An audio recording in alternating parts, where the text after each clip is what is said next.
de qué fármaco produce esta reacción adversa? ¿Nadie? ¿Antihistamínico? No. La vancomicina, recuerden. Íntimamente está muy... Tiene cierta frecuencia la vancomicina. Un momentito, a ver, quiero hacer algo. A ver acá. Están viendo mi escritorio. Y entonces estamos. Y volvemos acá, donde está la diapositiva, caramba.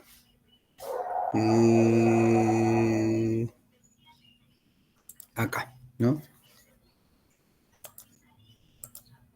Para que me salí, ya está. Entonces, seguimos, ¿no? Bueno, y entonces está. Bueno, ese es un problema, ¿no? De la bulla de las casas, ¿no?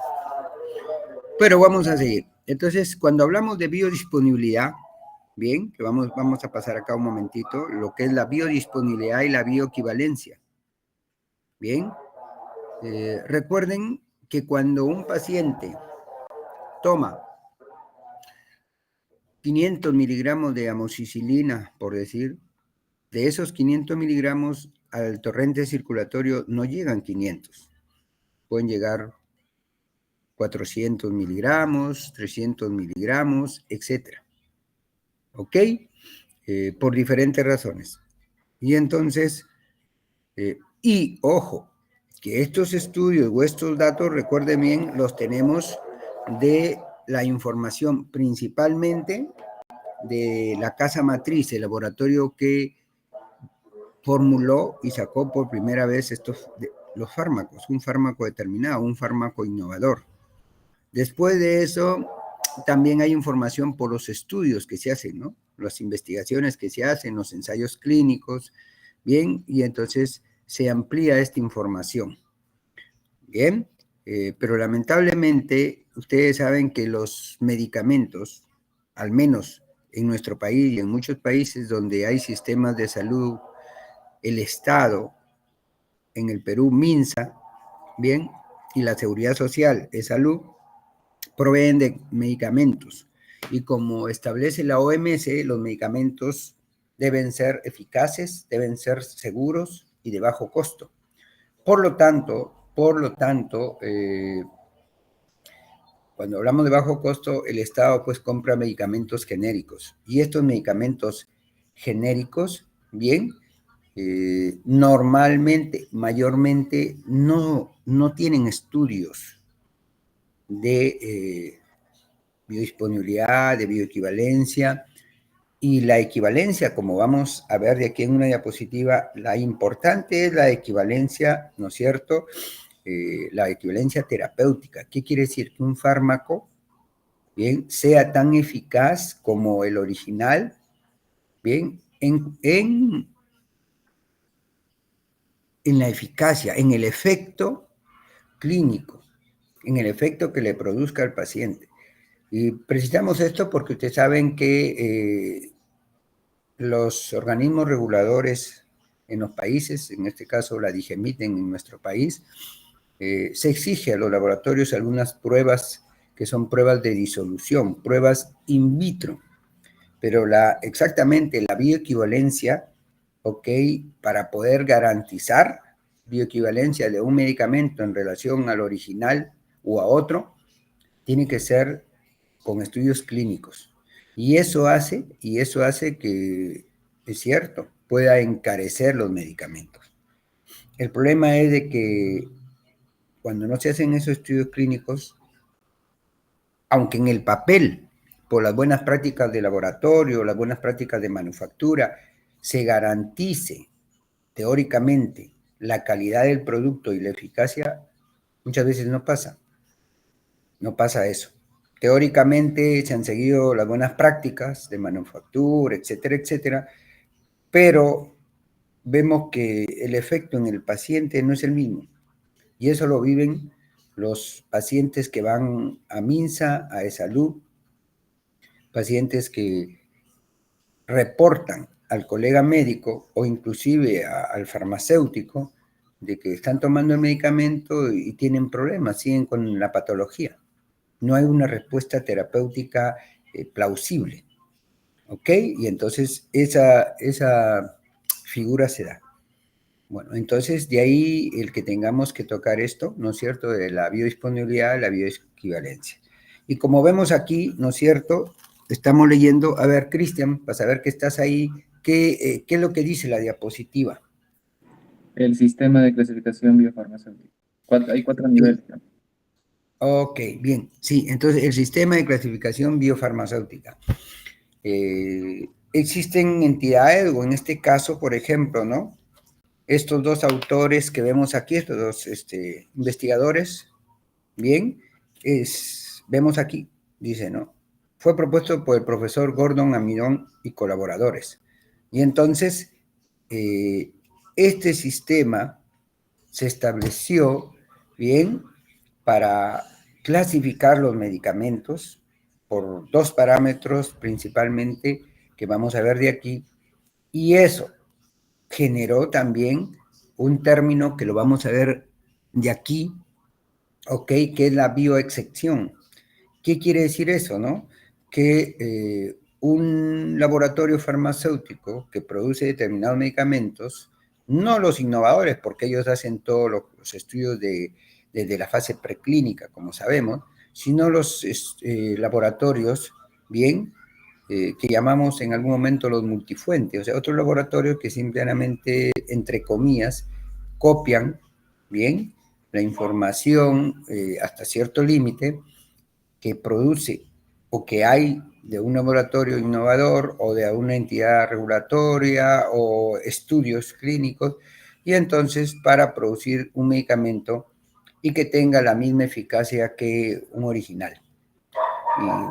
Y entonces, pero, como vamos a ver con esta clasificación, resulta de que en esta clasificación se determinó 4 grandes grupos de medicamentos, y un grupo de ellos, los principios activos, las drogas que están dentro de este grupo, simplemente pueden pedir a la entidad regulatoria la excepción de ciertas pruebas, de ciertos ensayos.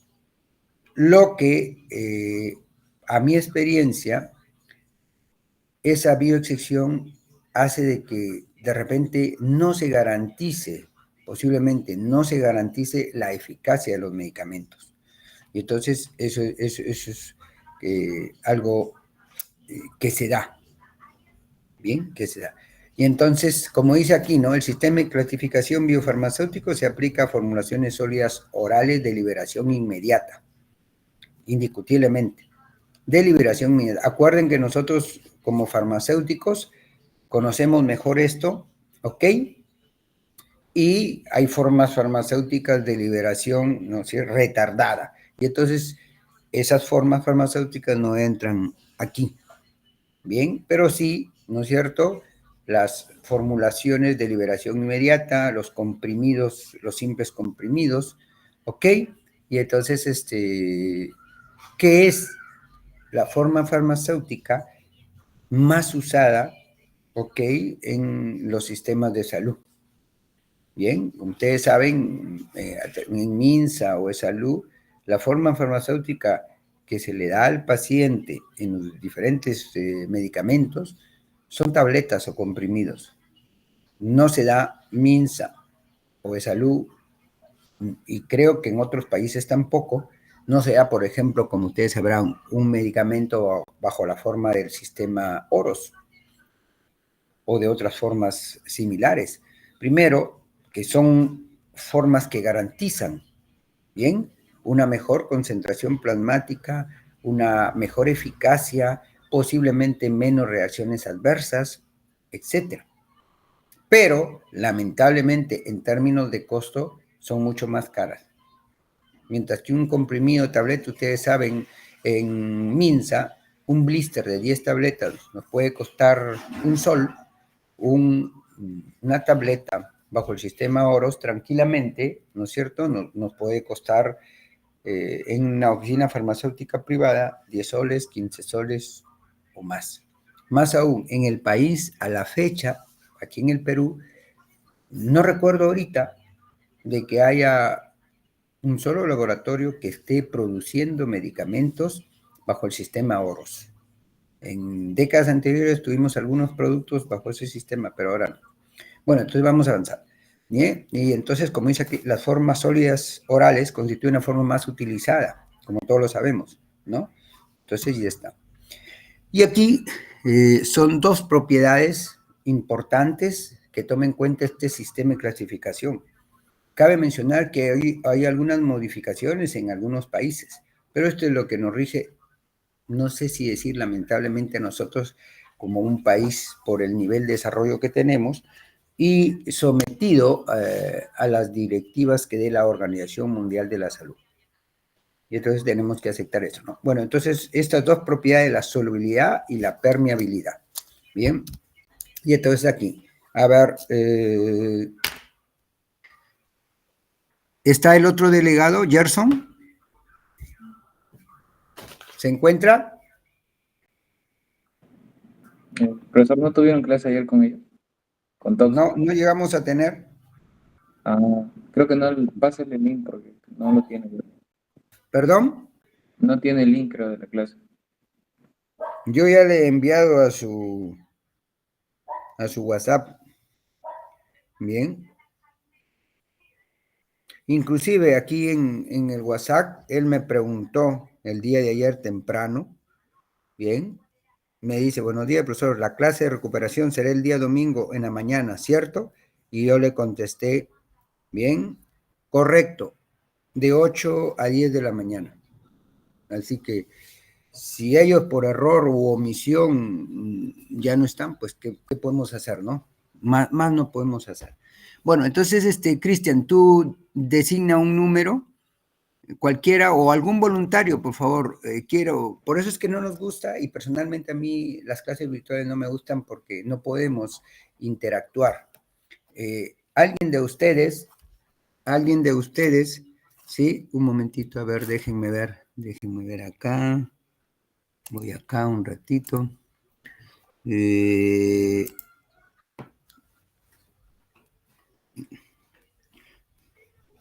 Ok, volvemos de nuevo acá a la diapositiva.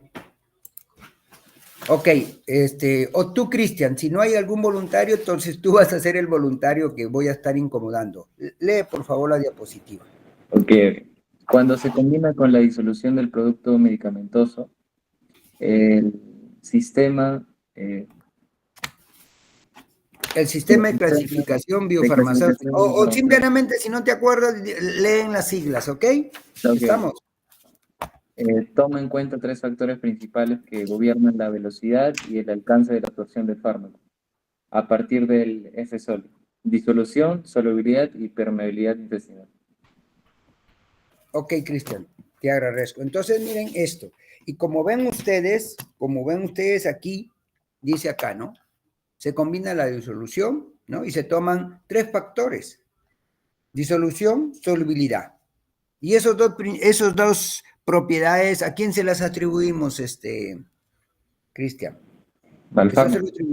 Sí, te escucho. No, al fármaco. Al fármaco, ¿no es cierto? Y la permeabilidad intestinal es del paciente. ¿Ok? Y entonces no hay vuelta a quedar, pues. Y entonces un medicamento, y ahí por eso nosotros los farmacéuticos, un medicamento, ¿no es cierto?, que de repente a usted, Cristian, ¿sí?, le puede hacer bien. De repente a su gemelo podría haber problemas, que de repente él tenga alguna patología a nivel gastrointestinal o en algunos de los momentos farmacocinéticos, y entonces no tenga la misma respuesta. Más aún, los estudios para sacar un medicamento innovador se han hecho en otros grupos étnicos, en otras latitudes. La mejor prueba cuando hemos tenido el COVID, ¿recuerdan? La vacuna, ¿ok? Por ejemplo, la AstraZeneca, y que tuvo problemas en Suiza o en Europa, no fue probada acá, y casualmente esas reacciones adversas que se presentaron, bien, no fueron establecidas acá. Y ese es un problema, ¿no? Bueno, regresando a lo que estamos hablando ahorita, ¿no? Entonces avanzamos. Y aquí, como vemos en esta gráfica, son los diferentes eventos que van a suceder, ¿no es cierto?, cuando se administra una forma farmacéutica sólida, una tableta. Y ahí vemos, ¿no?, los procesos que siguen, desintegración, ¿no es cierto? Se liberan gránulos de gran tamaño, vamos a decir así, y desagregación y partículas más finas. Aquí podemos, a ver, como farmacéuticos, me encantaría, por favor, que participen. Como yo no puedo verlos ahorita, lamentablemente, yo hace tiempo le pregunté a los jóvenes si hay alguna aplicación por la cual yo puedo tener aquí mi diapositiva como estamos ahorita y que todos ustedes aparecieran al borde, ¿no? Las ventanas de ustedes. No sé si existe eso. Si alguno de ustedes me ayuda con ese, sí, profe, mire, hay una aplicación que le permite hacer eso, se lo va a agradecer eternamente. Se lo he pedido a varios alumnos durante todos estos años que usamos la virtualidad, pero no hay esa respuesta. ¿Ok? Bueno, entonces, traten, si quiere alguien participar, preguntar, opinar, etcétera, ni siquiera levante la mano porque no veo a nadie, ¿no es cierto? Solo veo mi pantalla. Simplemente usen su micrófono y intervengan directamente. Bueno, y entonces estamos, y aquí en esta parte donde vemos la desintegración, yo les pregunto, tanto en la desintegración como la desagregación, algo que nos corresponde a los farmacéuticos, ¿qué factores, estamos hablando, miren, de la forma farmacéutica, qué factores pueden afectar estos procesos? ¿Qué factores pueden afectar estos procesos?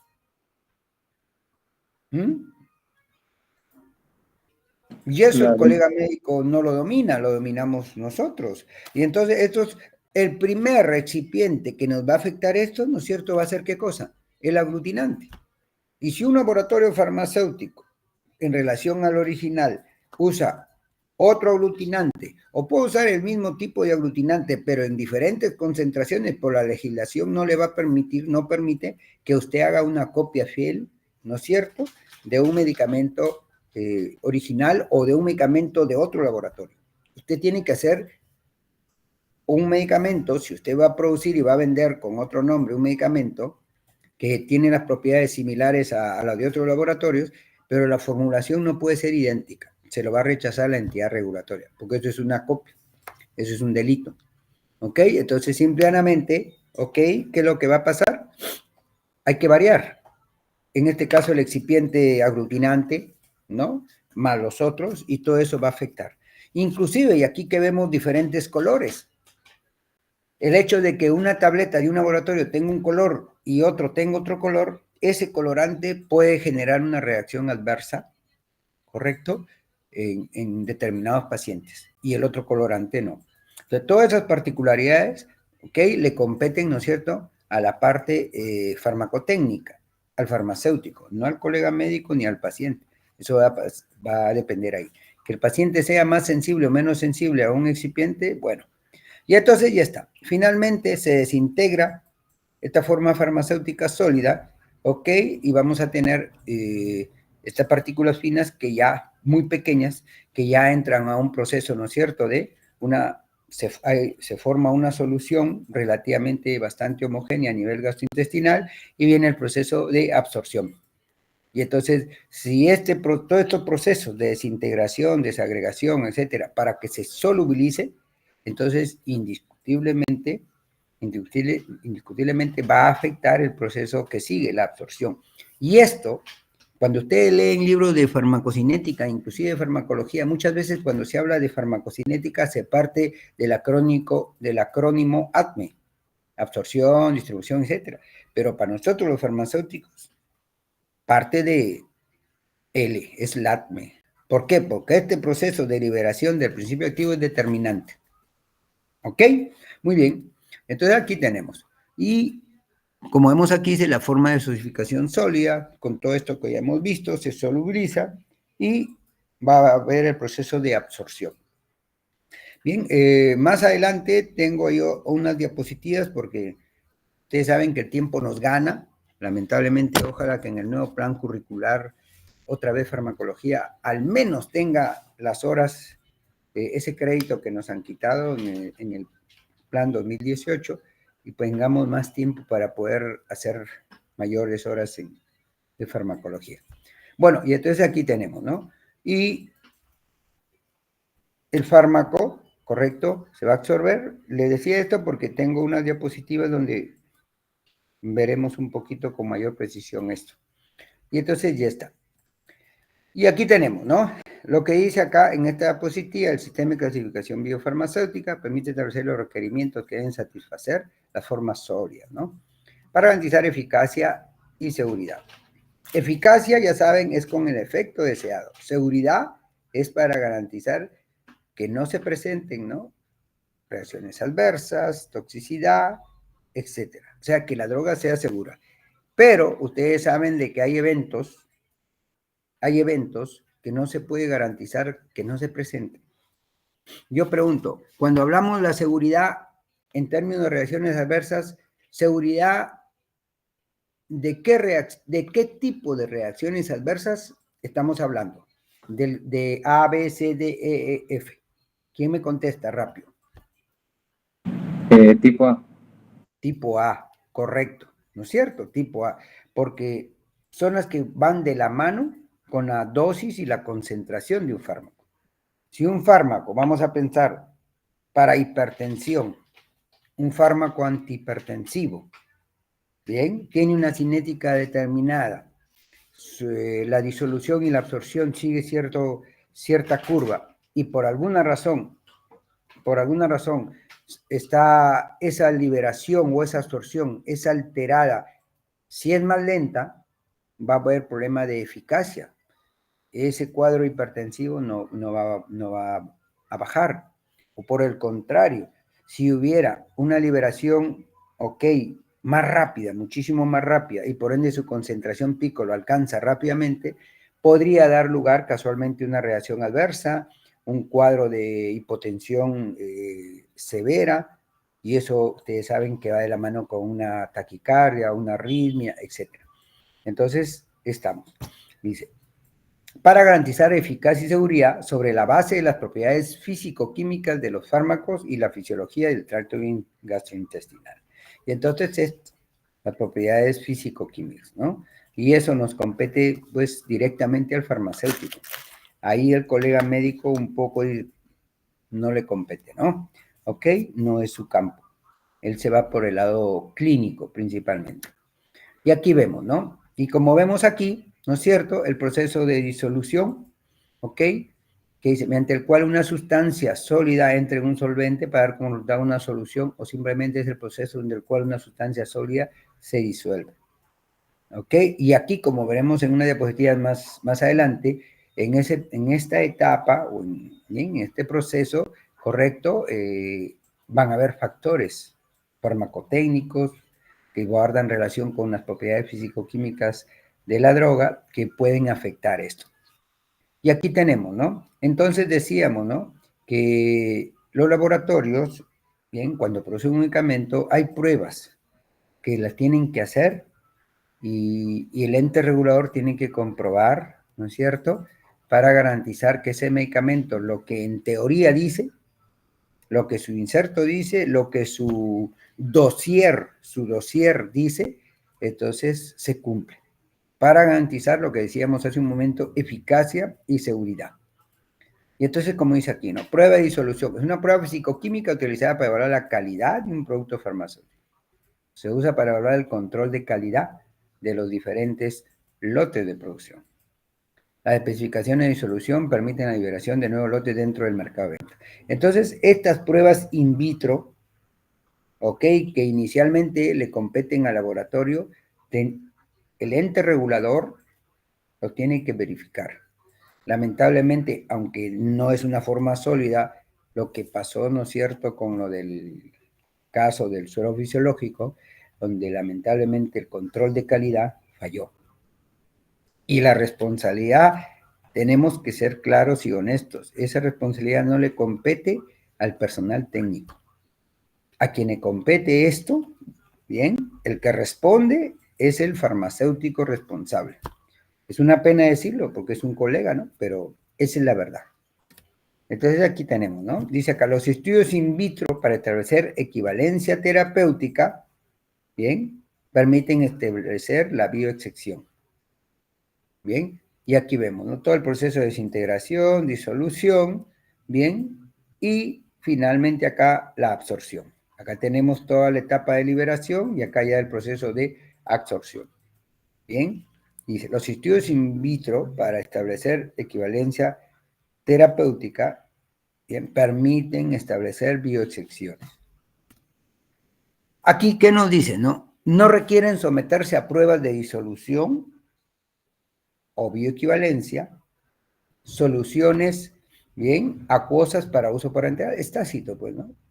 Estos que vemos aquí, soluciones de uso parenteral, soluciones orales, gases, medicamentos que van por otra vía, acción tópica, de inhalación, indiscutiblemente no pasan por estas pruebas porque no van a sufrir un proceso de absorción gastrointestinal, ¿ya? Y los otros, soluciones, pues, todas las diferentes formas orales que están líquidas, donde el principio activo ya está disuelto, pues entonces ni vuelta a quedar, no entran, ¿no es cierto?, a estas pruebas. Por lo tanto, dice, no requieren someterse a pruebas de disolución o bioequivalencia. Aunque, si estuviéramos hablando en maestría o doctorado, hay cosas que sí pueden suceder, ¿no es cierto?, en estas soluciones. O precisando, como farmacéuticos, bien, en una suspensión.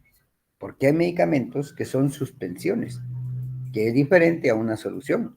Tal vez para el colega de otra profesión sea lo mismo, pero para nosotros no. Como anécdota, hace muchos años recuerdo que un laboratorio farmacéutico, el laboratorio Roche, producía un medicamento en 3 formas: tabletas, grajeas y cápsulas. Y cuando me llegó la receta, el colega médico simplemente había puesto el nombre del producto, la indicación tomar una vez mañana y noche, pero no había precisado pues cuál de las formas farmacéuticas. Tal vez se le pasó, pero son diferentes. Como vimos en la gráfica anterior, la disolución en una cápsula es mucho más rápida que en un comprimido. Más aún estas cápsulas líquidas, ¿no?, que tenemos en los últimos años, que son diferentes a las antiguas de gelatina, ¿no?, el envase, la cápsula de gelatina. Bueno, y entonces está. Dice acá, estudios de bioequivalencia. Bien, formas farmacéuticas sólidas. Bien, y aquí tenemos que hacer observaciones. Pueden fármacos en combinación, formulación de liberación modificada, medicamentos de administración tópica. Entonces, de todos estos, nos quedamos, ¿no es cierto?, los de liberación inmediata, que ya se dijo, porque estos siguen otra cinética. Bien, entonces, guía, dice, para el sistema de clasificación biofarmacéutica. Describe la metodología, evaluación y aplicación del sistema de clasificación. Proporciona métodos para evaluar la solubilidad, permeabilidad y disolución de los fármacos. Describe los diferentes tipos de dispensas biofarmacéuticas. Lamentablemente, muchos laboratorios que producen medicamentos y que están, según esta clasificación, y vamos a ver de aquí, en el grupo 1, entonces se agarran de la norma para pedir esto, ¿no?, las dispensas. Y según la ley, lamentablemente la ley hay que cumplirla, les permite no hacer determinadas pruebas, ¿no? ¿Ok? Y entonces estamos.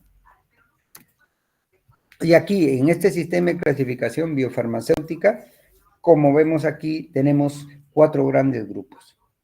¿Ok? Y como vemos aquí, es fácil recordarlo, ¿eh?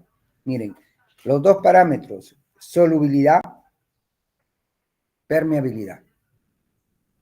Bien, solubilidad y permeabilidad. Deben recordar ustedes también que este parámetro, ¿sí?, puede variar en una farmacéutica que tome el paciente. Una cosa es que lo tome a una dosis determinada, ¿bien?, y otra cosa es que tome una dosis mucho mayor. Y el proceso de disolución se puede variar o alterar por esta razón. Bueno, entonces tomando en cuenta estos 2 parámetros, vemos, ¿no es cierto?, que la clase, el grupo 1, bien, donde vamos a encontrar una alta solubilidad y una alta permeabilidad. Entonces, estos medicamentos que están en esta clasificación, en el grupo 1, simplemente son los que pueden pedir bioexcepción. ¿Ok? Y con alguna otra particularidad, algún otro de los grupos. Y aquí tenemos, ¿no? Para poder memorizar con una regla mnemotécnica, ¿no es cierto? Depende para el examen, ¿no? Alta solubilidad, alta permeabilidad, el grupo 1. El grupo 4, en los dos aspectos, es baja. Bien, y para recordar, si ustedes ven alta, baja, alta, baja. Entonces es fácil de recordar, ¿no? Y las otras, por una relación, vamos a decir, bionívoca, si acá es baja, acá es alta, si acá es alta, acá es baja, si acá es baja. Aquí en los dos extremos son las dos altas y el cuarto grupo, las dos bajas. Bien, y aquí es lo que tenemos, ¿no? Y entonces, el grupo 1, bien, vuelvo a repetir, está desde otro ángulo esto, pero es lo que estábamos diciendo, ¿no? Y aquí vemos, ¿no? Lo que dice acá en esta diapositiva, ¿no? Sistema de clasificación biofarmacéutica, ejemplos de drogas, ¿no? Para cada clase. Y aquí vemos, pues, que muchas de estas drogas, ok, aquí vemos, por ejemplo, ¿no? En el grupo 1, el acetaminofén, cafeína, el fenobarbital y este tipo de drogas, diazepam y este tipo de drogas, ¿ok? Y entonces, indiscutiblemente, si hay un problema, lamentablemente, teóricamente el laboratorio ha cumplido, ha pedido la bioexcepción, según la ley, ha cumplido la ley, pero podría pasar que podría haber alguna particularidad,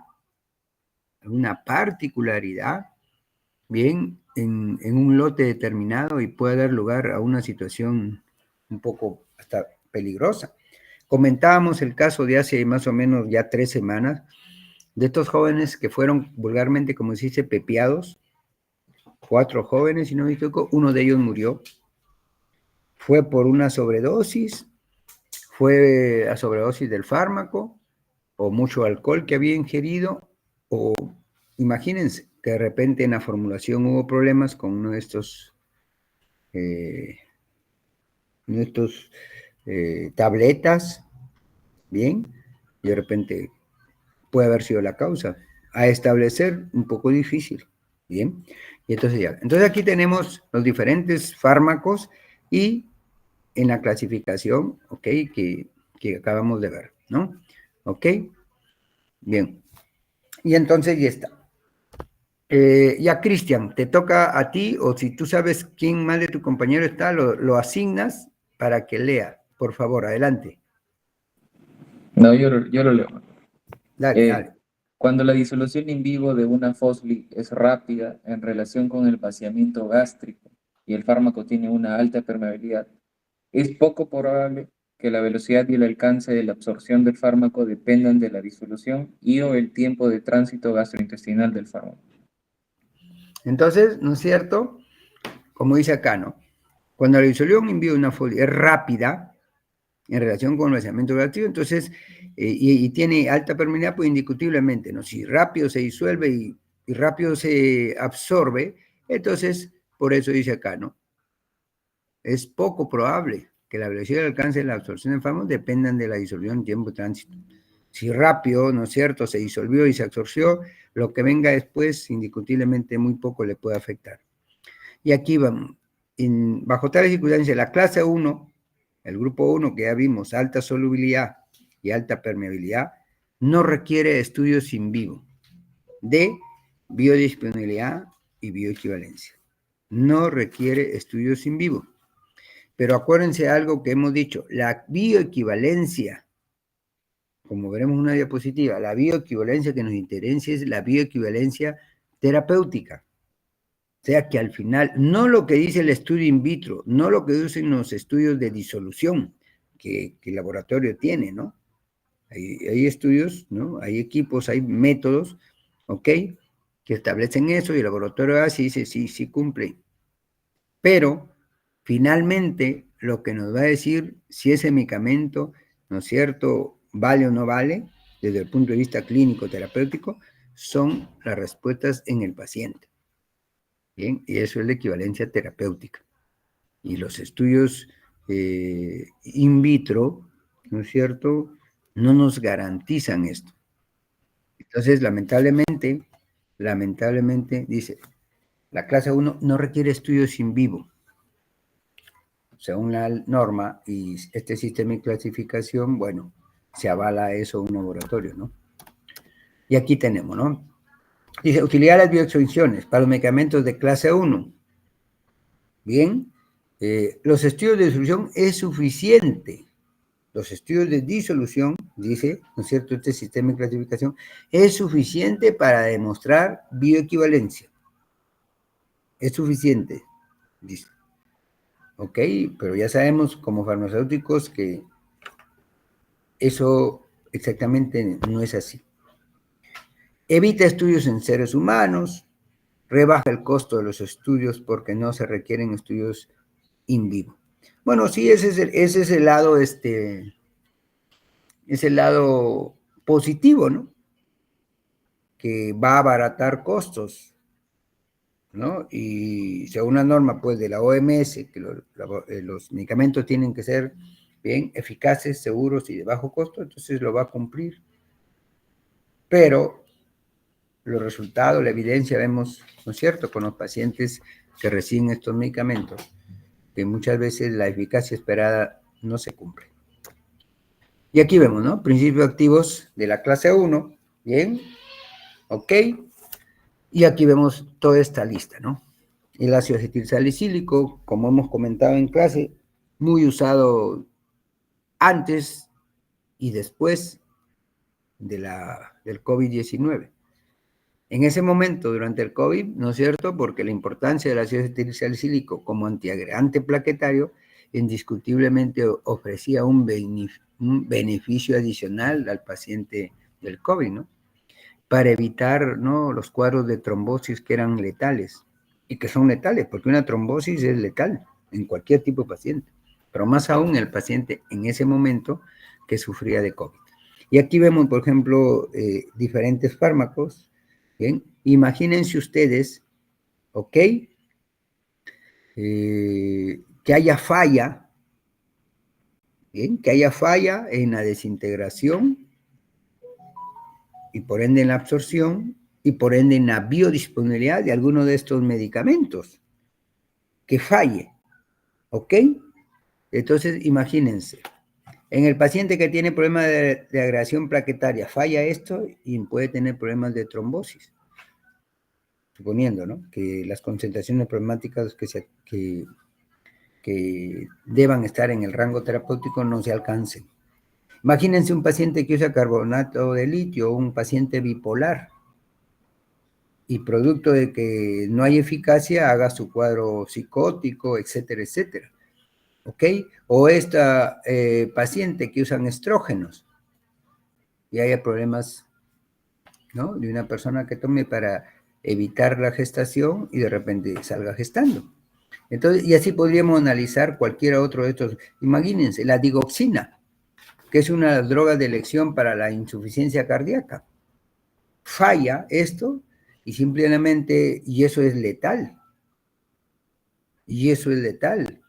En un medicamento, en un fármaco como la digoxina, que como en algún momento hemos leído, sabemos, es de un estrecho margen terapéutico. Bien. Deficiencia en las concentraciones puede hacer que el paciente siga con su cuadro, bien, de insuficiencia y simplemente se nos muera.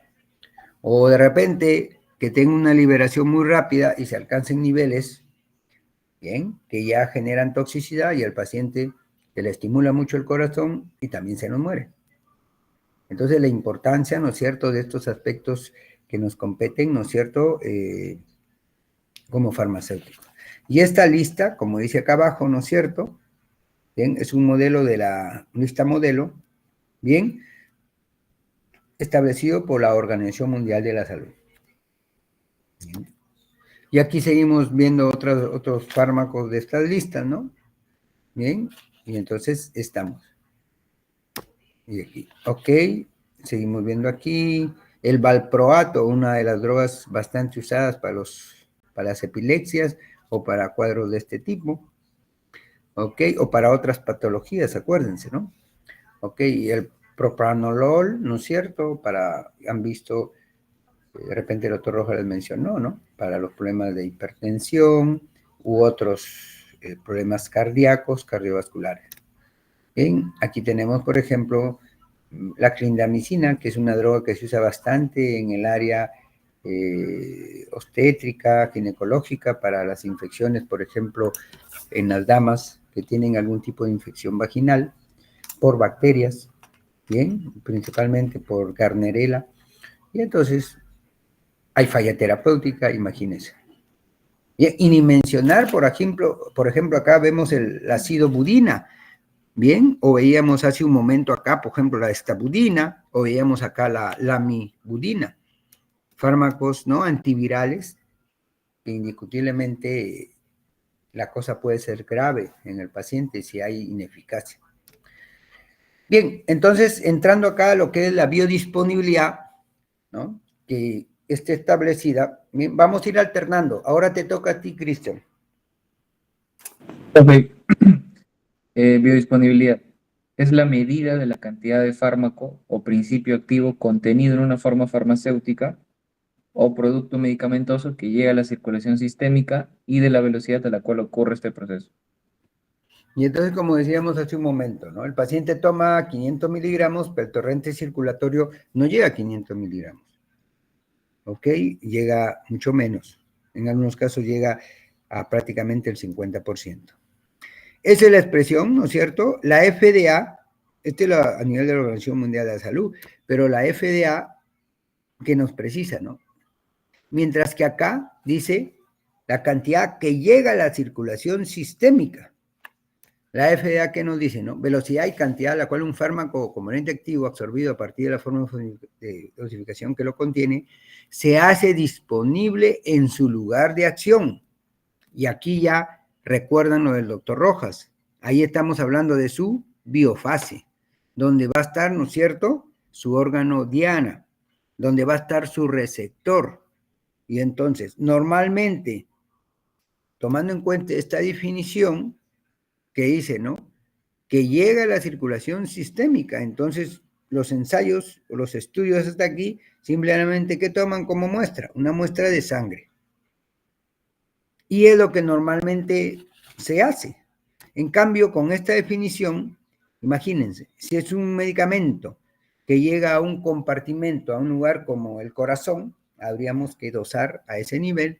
Si es un medicamento que llega al sistema nervioso central, tendríamos que tomar líquido raquídeo o cualquier cefalorraquídeo o cualquiera de estos fluidos para determinar exactamente eso. Para bien o para mal, pero, ¿no es cierto?, la información que se tiene en general, bien, de biodisponibilidad, de farmacocinética, de farmacodinamia, ¿ok? ¿Esto? Entonces, ¿no es cierto? Todo esto, bien, gira en relación a las concentraciones plasmáticas, por ese lado, ¿no? Pero monitorear a este nivel, como dice esta diapositiva, en su lugar de acción, la cosa es más difícil y puede ser riesgoso para el paciente, ¿no? Por eso es que normalmente, comúnmente no se hace, ¿no?, salvo en estudios muy específicos donde se logra establecer esto.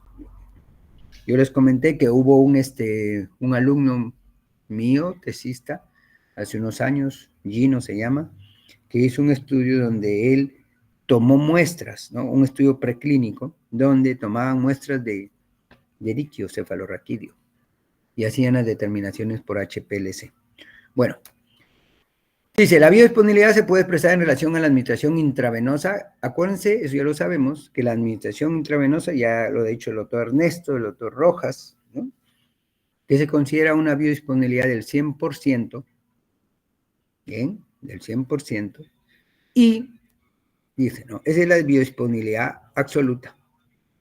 O la administración por vía oral de un producto de referencia, biodisponibilidad relativa o comparativa. Acuérdense lo que dice, la administración por vía oral de un producto de referencia. Normalmente, y como veremos de aquí, ¿no es cierto?, un producto de referencia, ¿ok?, normalmente es o debe ser el producto innovador. como decimos, el producto original. Si queremos, para entender bien esto, ya quede claro, si queremos comparar diferentes medicamentos a base de sildenafilo, el producto de referencia tendríamos que tomarlo, ¿cuál es? El Viagra. Y a partir del Viagra comparar los otros, cómo son sus curvas, y entonces puede decir, establecer in vitro, poder decir que sí, que es bioequivalente. Pero vamos a los hechos, pues. A dos viejitos, a uno le damos Viagra y a otro le damos otro producto y vamos a ver pues, cómo responden, ¿no? Aparentemente dos viejitos de las mismas condiciones fisiológicas, etcétera, o dos personas, no tanto dos viejitos, dos personas adultas, ¿no? Para ver esto, porque la cinética en ancianos, ustedes saben que es diferente a la de un adulto joven, o de un adulto nada más, por decir así. Bueno, entonces, comúnmente se confunde el grado y velocidad de absorción de un medicamento con el grado y velocidad de biodisponibilidad. Esto, si no existe efecto del primer paso. Como ya hemos comentado, bien, rápidamente en la clase, el efecto del primer paso se da principalmente, mayoritariamente, porcentualmente hablando, en el hígado. Pero este efecto del primer paso o metabolismo del primer paso no se inicia en el hígado, se inicia, ¿no es cierto?, a nivel gastrointestinal. Y como ven, en estos sistemas de clasificación hablamos de la permeabilidad, la absorción, y esa permeabilidad es a nivel gastrointestinal. Entonces, como farmacéuticos y como académicos vamos viendo dónde puede haber falencias en este sistema. Y entonces está aquí. Dice, biodisponibilidad relativa, comparativa. Bien, es la relación de la cantidad de principio activo que llega a la circulación sistémica a partir de la administración oral de un preparado y la cantidad de principio activo que llega a la circulación sistémica a partir de la administración de un producto de referencia. Bien, que contiene la misma cantidad del mismo principio activo. Entonces, estamos comparando, ¿no es cierto?, de un producto X con un producto de referencia.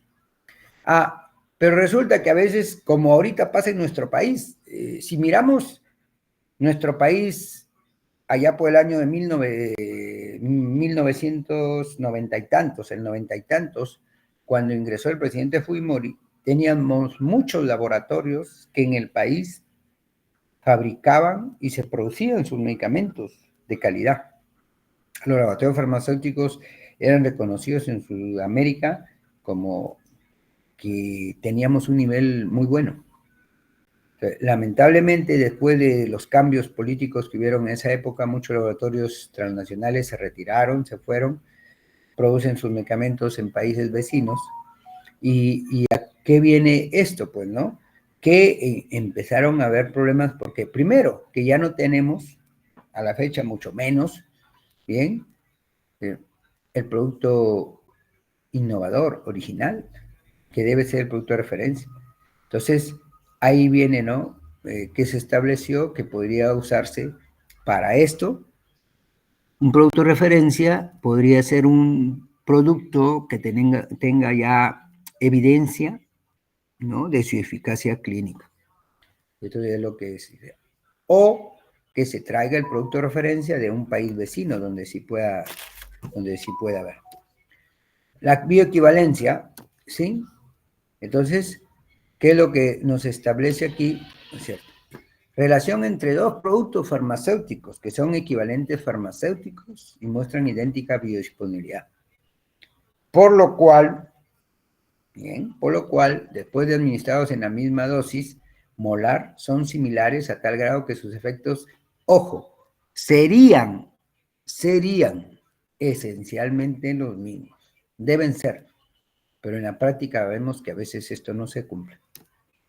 Y aquí, ¿no es cierto?, equivalente farmacéutico. Medicamento que contiene idénticas cantidades de los principios activos del producto al que es equivalente. Por ejemplo, la misma sal o el éster o el principio activo. En idénticas formas farmacéuticas, pero que puede o no contener los mismos excipientes. Y aquí, se dan cuenta, aquí hay una razón fuerte de variabilidad. porque dice que puede o no contener los mismos excipientes. Y nosotros como farmacéuticos sabemos que cuando variamos un excipiente, variamos las propiedades o características de un medicamento.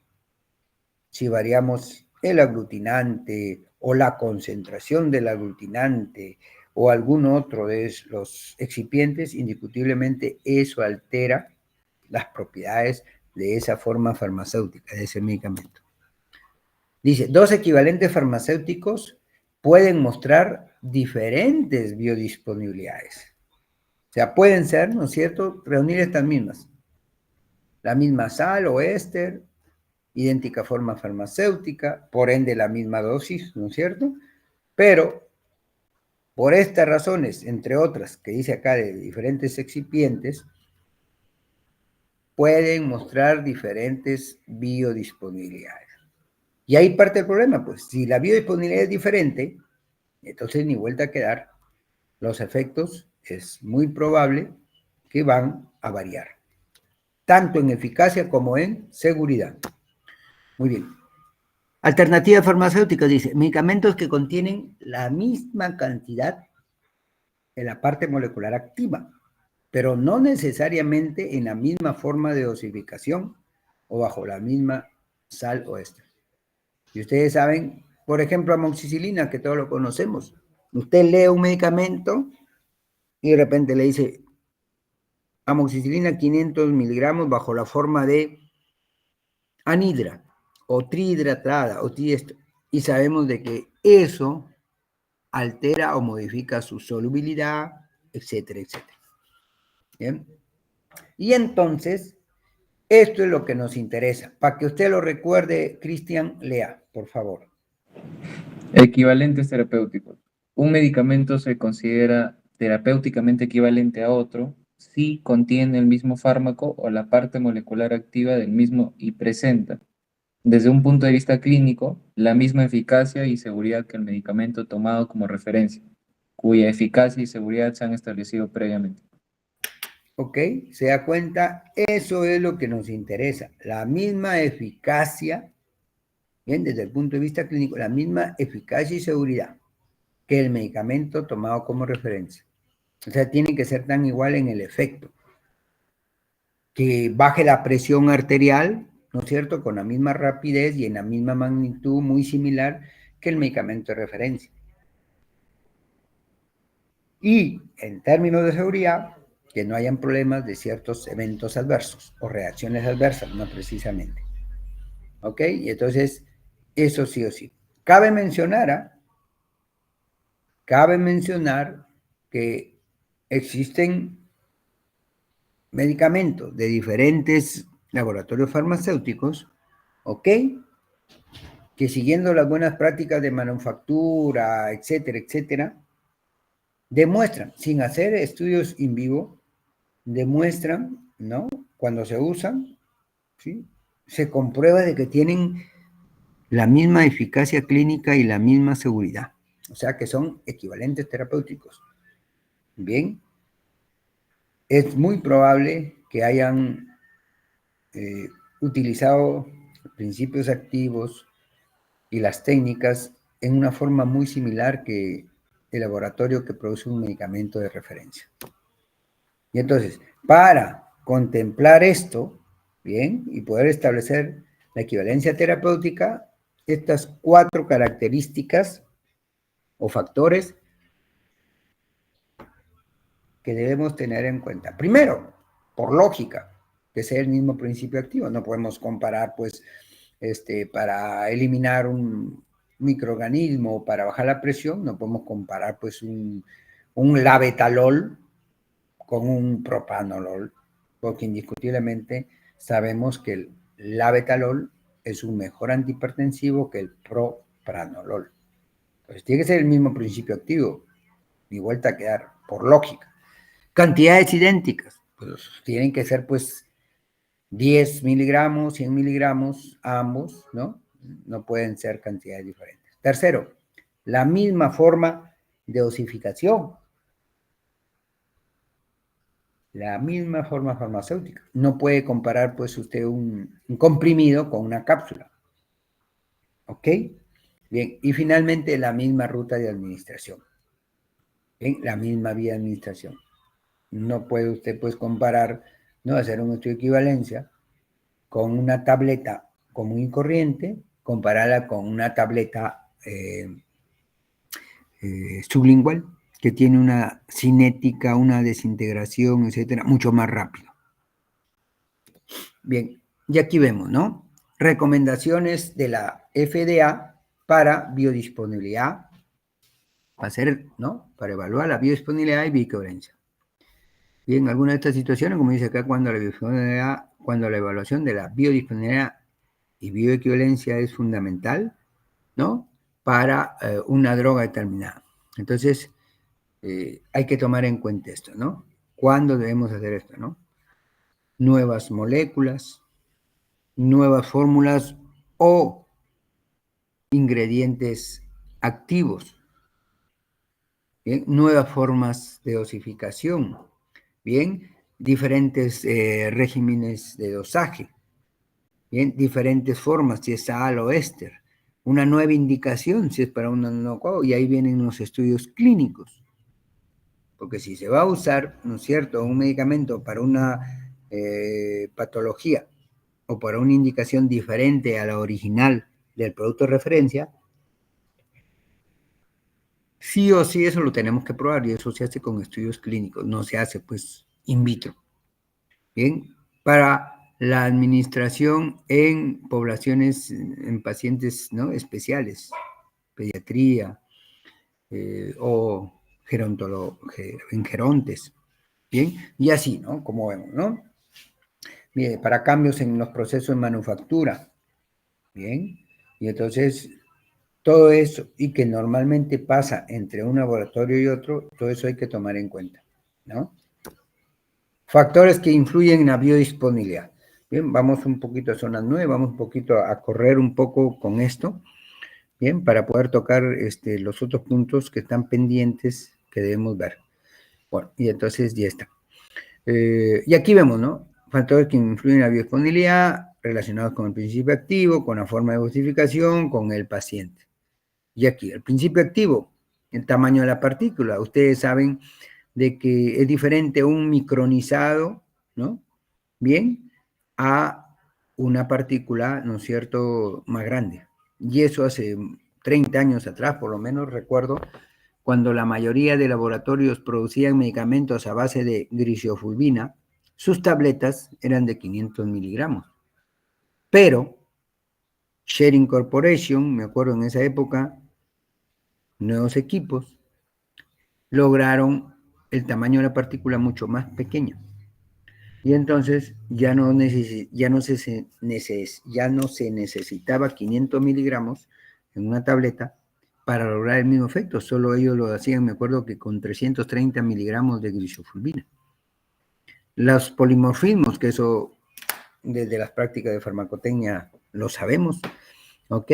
El coeficiente de reparto, ¿bien? Y que guarda relación con su solubilidad. Y entonces todos estos factores que tienen que ver netamente, entre otros, ¿eh?, que no son todos.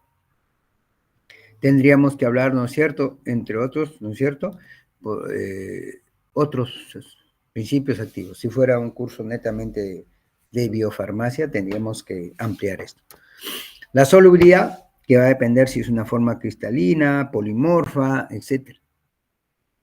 Bien, si es un ácido o una base o una sal. Su grado de ionización, su pKa, la formación de complejos que se pueden dar. Y aquí, por ejemplo, entra la parte del paciente. Cuando el paciente, en una de las diapositivas que he puesto ahí como adendas de farmacología, ¿ok?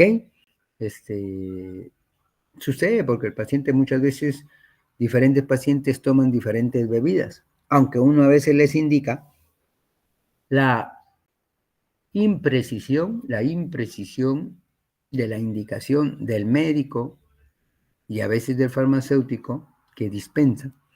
Entonces puede dar lugar a que el principio activo no se absorba adecuadamente, no haya una buena biodisponibilidad y por lo tanto problemas de eficacia.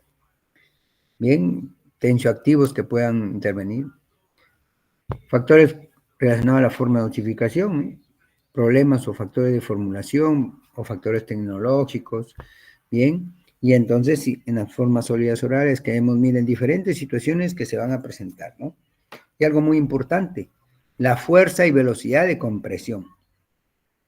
Aunque todo el resto esté bien, pero si la fuerza con que se comprime una tableta no se regula bien, puede salir una tableta muy dura, y por ende eso va a afectar, ¿no?, su liberación del principio activo, su biodisponibilidad, y por ende la equivalencia se va a alejar. Y aquí vemos, como en algún momento mencionábamos, ¿no?, tamaño del gránulo, el tiempo de mezclado, todas estas cosas que son farmacotécnicas, ¿no?, propias del farmacéutico y no del colega médico. El tipo y cantidad de disgregante, bien, el tipo y cantidad de aglutinante, etcétera, etcétera. Bien, factores relacionados con el individuo, los factores fisiológicos, la edad, el sexo, el peso corporal, el peso, y más que el peso, es la contextura, porque pueden ser dos pacientes que pesen 70 kilos, pero un paciente de 70 kilos que es pura fibra, full deporte, bien, va a ser diferente de un paciente que pese 70 kilos, pero que tenga pues un IMC mucho mayor. ¿Ok? Bueno, y entonces ya está. Y algo muy importante, el tiempo de la administración, el momento de la administración.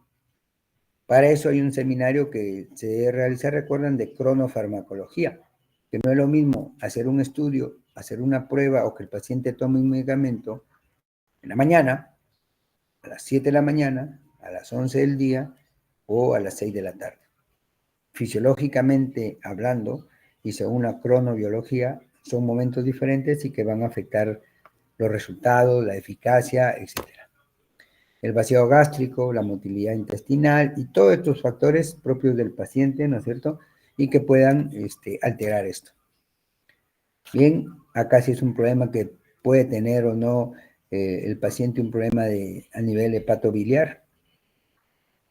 Y ustedes saben que la bilis cumple una función en la digestión y en la absorción de fármacos, así como de nutrientes. Pérdida sistémica.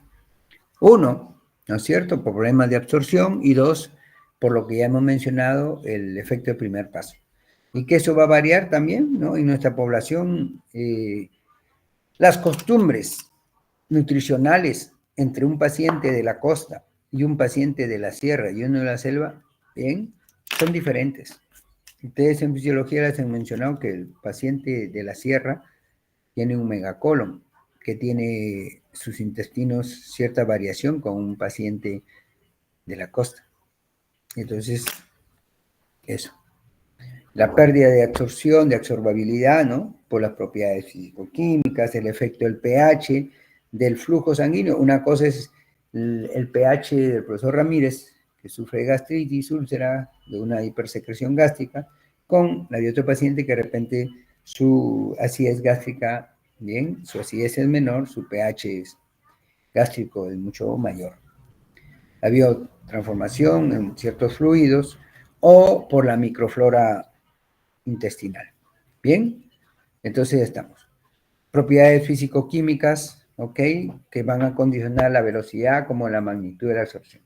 Y como un ejemplo, ¿no?, para no redundar más, el ibuprofeno se absorbe a velocidad moderada. Asociado con arginina forma un complejo que se absorbe mucho más rápido. Y así hay otros ejemplos, si ustedes recuerdan, ¿no?, otros medicamentos que están asociados, ¿no es cierto?, a un segundo componente, y eso facilita su absorción y por ende su eficacia. Bien, el naproxen es muy hidrofílico, por lo que su absorción es irregular e incompleta. Y esto, de aquí hay una diapositiva por ahí en lo que llamaban una adenda farmacológica, donde se ve cómo influye el momento, el alimento con que se toma y cómo las concentraciones plasmáticas van a diferir mucho. Y entonces está. Formación de complejos, ¿no? La mucina gástrica puede bloquear una porción de tetraciclina. Más aún, ustedes saben, ¿no es cierto?, que ciertos nutrientes, bien, que tengan iones divalentes o trivalentes, pueden quelar y disminuir la absorción de tetraciclina o pueden disminuir y enlentizar la absorción, por ejemplo, de quinolonas, principalmente ciprofloxacino. ¿Ok? Las sales biliares mejoran la absorción de vitaminas liposolubles. La flora intestinal, bien, y que pueden generar una serie de reacciones, una serie de eventos metabólicos, bien, sobre determinados principios activos. Y aquí, las esterasas hidrolizan ésteres de eritromicina. Ustedes saben que la eritromicina viene bajo la forma de palmitato, estolato, etc. Bien. La microflora, ¿no? Y se producen reacciones de hidrólisis y reducciones. Es más abundante la microflora hacia la parte distal del tracto gastrointestinal. Sus efectos son importantes en fármacos que se absorben lentamente, ¿no? Bien, reacciones por microflora intestinal, y ahí vemos reacciones de hidrólisis, bien, de estos, algunos ésteres, de algunos AINES, como vemos ahí, deshidroxilación, la levodopa, etcétera, etcétera. Reacciones de reducción, bien, nitroreducción, en fin, ¿no? La presencia de los alimentos, bien, que pueden incrementar la viscosidad del medio, retrasando la difusión de fármacos hacia las membranas.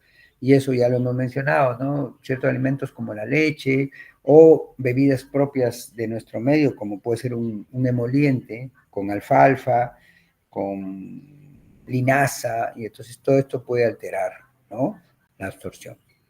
El lentecimiento del vaciado gástrico mejora la absorción de riboflavina. El efecto del primer paso, ¿no es cierto?, que puede darse, por ejemplo, ésteres, la aspirina, bien, nitratos, el propoxifeno, pentazocina, que mencionamos en clase el otro día, ¿no? Ya hoy en día prácticamente casi no se encuentra pentazocina en las oficinas farmacéuticas privadas, ¿no? En las farmacias boticas. Bien, y años atrás sí se usaba relativamente la pentazocina, ¿no? Recuerdan que inclusive mencionamos una escala de potencia, ¿no? Abajo teníamos el propoxifeno, un efecto mayor la codeína, un efecto mayor el tramadol, un efecto mayor la pentazocina, un efecto mayor la morfina, por ahí cerca está la oxicodona, más arriba, ¿no es cierto?, muy arriba el fentanilo o algunos otros analgésicos opioides, ¿no? ¿Ok? Bien. Y entonces eso. Bien. Y aquí, fenómenos de conjugación. Un momentito, por favor.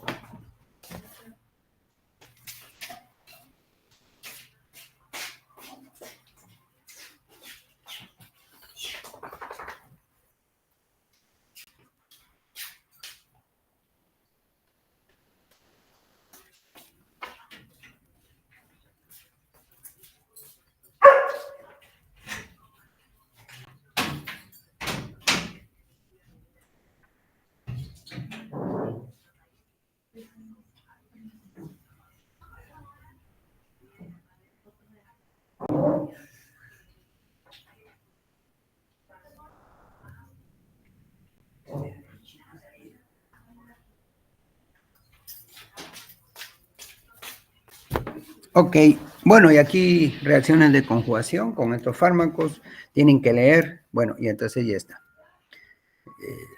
El primer paso ya a nivel hepático tiene diferentes magnitudes. Los fármacos tienen un proceso de extracción hepática en diferente magnitud. Por ejemplo, ¿no?, una extracción hepática baja, la carbamazepina, la isoniazida, el diazepam, ¿ok? Una extracción media, el ácido etilsalicílico, la codeína, ¿bien? Y una extracción alta, ¿bien?, la morfina, el omeprazol, el nifedipino, etc. Bien, el efecto del primer paso dice excreción activa en la mucosa intestinal, metabolismo durante la absorción, etc., ¿no? Y el metabolismo principalmente a nivel hepático. Bueno, es necesario, por ende, hacer actividades de monitorización, ¿bien? Dice, proceso por el cual se utilizan datos de concentraciones séricas de fármacos junto con criterios farmacocinéticos y farmacodinámicos para optimizar los tratamientos, ¿no? Y entonces, como veíamos en las recomendaciones hace un momento en una diapositiva de la FDA, ¿no? Primero, algo muy importante, fármacos con un índice terapéutico estrecho, como mencionamos, por ejemplo, la digoxina, en la cual puede haber problemas. Si hay ineficacia, que la insuficiencia cardíaca del paciente no se resuelva y se nos muera por el problema. O que de repente hay una liberación muy rápida y se alcance de repente niveles elevados, como es de índice terapéutico estrecho, eso puede generar manifestaciones de toxicidad y estimulamos mucho el corazón, igual y se nos muere. O sea, los dos extremos nos llevan o a ineficacia, por lo cual se nos muere el paciente, o a toxicidad, por lo cual también se nos muere el paciente. Y entonces, por eso en esos fármacos, sí o sí, que creo que lo ven eso en farmacocinética con el doctor Carreño, hay que monitorizar a los pacientes con estos fármacos, ¿no? Situación que es necesario asegurar la eficacia antes que observar la evolución clínica, ¿ok? Prevención de efectos tóxicos, etcétera, etcétera, ¿no? Bueno, entonces ya está. Aquí, bien, salimos de esto. Hasta aquí alguna pregunta. Ah, no. Espérense un ratito. Que les voy a recordar esto porque van a decir, profe, eso no lo mencionó. Ojo, que yo les puedo preguntar. ¿Está escuchando, Cristian? ¿Sí? Sí, doctor. Al examen les puedo preguntar de cualquiera de esto. Entonces, se me pasaba, dejamos estas diapositivas de lado. ¿Por qué? Y aquí vamos, ¿no? Y aquí, bueno, este evento fue hace ya más de 5 años.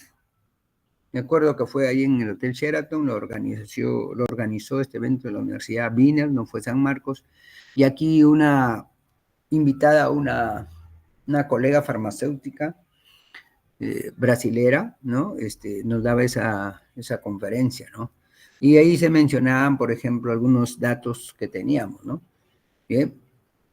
Dice, cantidad de registro sanitario que ha solicitado productos, que han solicitado, ¿no? Productos de referencia, ¿no? Y entonces, cantidad de productos de referencia solicitados por empresas, ¿no? Y ahí bien. Pero esto de aquí, ¿no? Esto es importante. Bien, entonces, ¿qué nos dice acá, no? El intervalo de confianza de 90, bien, y 125%. Bien. Ojo, la concentración máxima, particular importancia para la seguridad, eficacia o monitoreo de los niveles del fármaco en 90 a 111.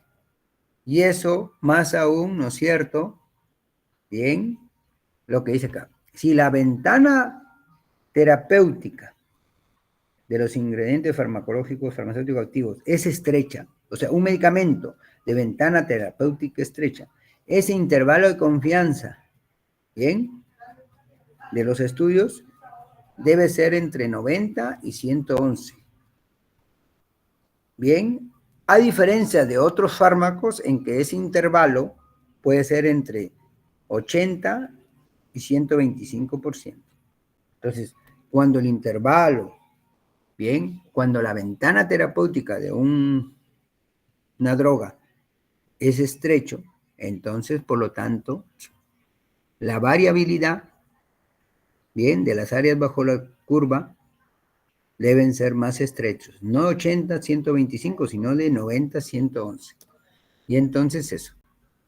Y como decía en esta diapositiva, ¿no? Alta variabilidad farmacocinética, una diferencia más amplia en concentración máxima se considera clínicamente irrelevante.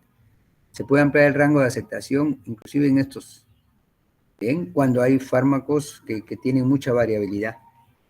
Bien. El estudio de bioequivalencia debe ser replicado. Debe demostrarse que la variabilidad intraindividual para la concentración máxima del producto de referencia es mayor al 30%. Bien, y entonces estamos. Y bueno, esto de aquí que les mencionaba, que debemos tenerlo presente, ¿no? Y aquí, ¿no? Lo que dice, medicamentos, que eso ya lo hemos visto, ¿no? Que pueden optar por la bioexención, basada en el sistema de clasificación. Pueden optar por estudios in vitro o bioexcepción basada en el sistema de clasificación los siguientes medicamentos equivalentes farmacéuticos, ¿no? Lo que dice el sistema, ¿no? Forma sólida, liberación inmediata y de disolución rápida, ¿ok? Que está en este rango, o disolución muy rápida, ¿ya? Que pertenecen a la clase 1. Eso está establecido hace más de 20 años por el sistema de clasificación. Medicamentos sólidos orales de liberación inmediata y disolución muy rápida, que pertenecen a la clase 3, ojo, la clase 3, ¿bien? Que son baja, recuerdan, baja solubilidad y alta permeabilidad. La clase 3, recuerden, siempre que contengan los mismos excipientes en cantidades similares que el producto comparador, ¿no? Esta es la experta que nos dio la capacitación, ¿no? La doctora Silvia Storpirtis. Y bueno, está eso ahí, ¿ok? Y aquí dice, selección del producto de referencia. Lo primero, el innovador, fabricado en el país de origen. Ojo, a los que están atentos y que están en clase, por ahí viene una pregunta, tengo que ver cómo la acomodo para hacerlos pensar un poco. Dice, selección del producto de referencia. 1, el innovador, fabricado en el país de origen. Por ejemplo, dexametasona, el producto innovador es Decadron, americano, Merck & Random. Ese es, ¿no es cierto? Segundo, no hay esto, innovador de un país alterno, fabricado y comercializado en el Perú. Bien, ya lo que pasaba años atrás, ¿no? Bien, que teníamos aquí en el país laboratorios que producían los medicamentos para Merck & Random. Innovador de un país alterno, fabricado y comercializado en el Perú. No hay esto, producto de la lista de la OMS. No hay esto, producto importado de un país, ¿no? De la Conferencia Internacional de Armonización u observador. Bien, donde se haya demostrado eficacia y seguridad. No hay esto, un medicamento, dice, líder del mercado, que haya demostrado durante años calidad, eficacia, seguridad. Y entonces, por ejemplo, si hablamos de la dexametasona, ¿sí? Un corticoide, la dexametasona, decíamos, el innovador en el país de origen, ¿no? Decadron, fabricado en Estados Unidos. No hay esa situación. Innovador, ¿no es cierto? Pero fabricado en el país. Que aquí en el país, sí, aquí el Decadron sí se fabricaba. Merck & no fabricaba. ¿Ok? O puede ser, ¿no es cierto? Fabricado en un país de la región. Pues innovador de un país alterno. Bien, y entonces está. Y al final, cuando no hay ninguno de estos, ni no se puede cumplir ni con 1, 2, 3 y 4, ¿qué nos queda? El medicamento líder del mercado. Y ustedes saben, los que tienen cierta práctica en oficina farmacéutica, que dexametasona, el que ha demostrado calidad, eficacia y seguridad, es el Dexacor, ¿no? Un producto fabricado en el país, laboratorio nacional, que durante muchas décadas, inclusive cuando existía el innovador fabricado en el país, en esa época se podía intercambiar, venía la intercambiabilidad. Usted, la experiencia clínica, la evidencia le decía que podía usar Decadron o podía usar Dexacor. Y con ambos, ¿no es cierto? Encontraba eficacia, seguridad. Bien, entonces ya está. Y dice, medicamentos que demuestren intercambiabilidad. Para asegurar la intercambiabilidad, el medicamento multifuente debe ser equivalente terapéutico, acuérdense eso, terapéutico, al producto de referencia. Todo medicamento multifuente que al ser evaluado demuestre ser intercambiable con el medicamento de referencia debe consignar en su rotulado del envase mediato e inmediato, según corresponde a la leyenda, medicamento intercambiable. Eso es una norma nacional. Entonces, los medicamentos, ¿ok?, que hayan demostrado deben llevar un rótulo intercambiable. Entonces, usted como farmacéutico, al colega médico le puede decir, mire, no hay este medicamento, pero hay el intercambiable, o sea, el que ha demostrado eficacia. ¿Ok? Y entonces, ya está. Bueno, entonces salimos de aquí. Les iba a dar un descanso. ¿Estás ahí, Cristian? Sí, acá estoy, doctor. Ya. ¿Y quién más está aquí? Solo veo, ojo, veo ahorita, ya saben que les he dicho que más luego van a prender las cámaras. Yo estoy viendo aquí y está quedando constancia, ¿sí? De que solo hay ahorita aquí 40. 40. Bueno, no hay vuelta a quedar, pues. 40 que aprueben. Ahí Zaira que ha puesto una carita, no sé quién más. Por ahí veo a Said. Bien, Nicole Tamara, Arianna, ok, bueno, entonces ya está. Medalí, Shalin, César, Fanny, bueno, y entonces estamos. Déjenme, y ya está. Bueno, entonces vamos a revisar, miren que la hora corre, es el principal enemigo que tenemos en esta vida, no el tiempo. Ahora vemos esto de acá. Aunque esto ya debe ser como un repaso, en parte ya lo hemos visto en clase presencial, pero vamos a avanzar rápido, ¿no? Avanzamos esto, ¿recuerdan? Ok. Esto lo hemos avanzado, ¿sí? Y aquí, esto es lo que envió disponibilidad, ¿bien? Y entonces...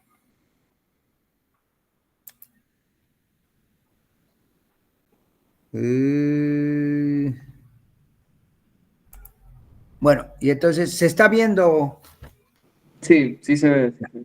Y entonces dice absorción... A ver, se me secó la garganta. Lea rápido, por favor. Ya. Los fármacos muy poco liposolubles, incluidos los ácidos y bases fuertes, suelen absorberse más a través del intestino. Algunos fármacos, como la levodopa, se absorben por una transferencia mediada por transportadores. La absorción intestinal depende de muchos factores como la motilidad gastrointestinal, el pH gastrointestinal, el tamaño de las partículas, las interacciones físico-químicas con el contenido intestinal, por ejemplo, la interacción química entre el calcio y las tetraciclinas. Luego, la biodisponibilidad es la fracción de una dosis ingerida de fármaco que accede a la circulación sistémica. Puede ser baja debido a que la absorción es incompleta o que el fármaco es metabolizado en la pared intestinal o el hígado antes de llegar a la circulación sistémica, el primer paso. La bioequivalencia, significa que si se sustituye un preparado farmacológico por otro, no aparecen consecuencias clínicamente indeseadas. Ok, entonces estamos. Y aquí miren, la absorción intestinal depende mucho de estos factores. La motilidad, el pH, el tamaño, y algo que es muy importante que aquí está, es la liposolubilidad. Más que el tamaño, ¿no es cierto? Depende, ¿no es cierto?, qué tan liposoluble sea una droga. Y aquí estamos hablando, ¿no es cierto?, de lo que decíamos, ¿no? Bien, se toma una droga, llega a alcanzar un pico, se da la curva, ¿no?, de excreción, y esto de aquí, todas estas concentraciones, estos estudios tendríamos que hacer el paciente y tomarle en diferentes intervalos de tiempo, ¿ok? Tomarle muestras y analizarlas y establecer las concentraciones. Y entonces, todo eso, bien, hace lo que se llama, ¿no es cierto?, el área bajo la curva. Y entonces, dos fármacos, uno de referencia y un multifuente, o uno de referencia y varios multifuentes, deben tener primero eso, una curva, bien, esta área bajo la curva, muy similares, como veíamos hace un momento. A ver, para recordar, Cristian, o ahí vi el nombre de Arianna, conteste. Después también, ¿quién más vi? A Medalí, ya está, contesten por favor, ¿sí? Si es un fármaco de índice terapéutico estrecho, ¿cuál es el rango? Medalí seguro que ya se quedó dormida. Nay, recuerdan que hemos mencionado ahorita un rango, les dije, y les puse casualmente la diapositiva que se me estaba pasando. Si es un medicamento de índice terapéutico estrecho, el rango de variación debe ser entre esto y esto, ¿sí? 90 y más o menos 10%. ¿No es cierto? 90, ¿no? 111, ¿no? De 100, más o menos, como dice Cristian. Mire, es una forma de memorizar, importante lo que haga decir, ¿no? Más o menos 10%. Entonces, menos 90% y más 10%. Entonces, dame 111, bueno, 10% aceptable. ¿Ok? Y entonces, eso es cuando es de índice terapéutico estrecho. Pero cuando no es de índice terapéutico estrecho, esta variación puede ser mayor. ¿Ok? Bueno, entonces ya está. Eso que ya lo mencionamos ese día, las variaciones también de acuerdo a si es una, en este caso, ¿no? Un medicamento que es un antibiótico o otro fármaco donde puede ser una sal, que podría ser sódica, potásica, cálcica, etcétera, y que eso altera indiscutiblemente, como vemos la gráfica, bien, las áreas bajo la curva y por ende el pico va a variar, mientras que acá en la penicilina potásica, ven, está en concentración de 5 unidades que pueden ser miligramos por mililitro, y entonces en relación, imagínense, a la forma sódica, ok, que solo llega hasta 2 y todavía en un tiempo mucho más lento. Bueno, la distribución, ¿no es cierto? Estos son los diferentes compartimentos, bien, 5% del peso corporal. Si pesamos 70 kilos y aproximadamente es un 60%, 60%, entre 60 y 70%. Bien, en mi caso de repente es 60%, en su caso 70% de ustedes jóvenes, es agua. Bien, eso ya lo sabemos por biología. Y entonces, eso es traído, ¿no? Está distribuido. Plasma aproximadamente 5%, el líquido intersticial 16%, intracelular 35%, transcelular 2%, el tejido adiposo. Y esto es importante, más aún para los jóvenes. No escucho a ninguno de la escuela de toxicología, ¿no?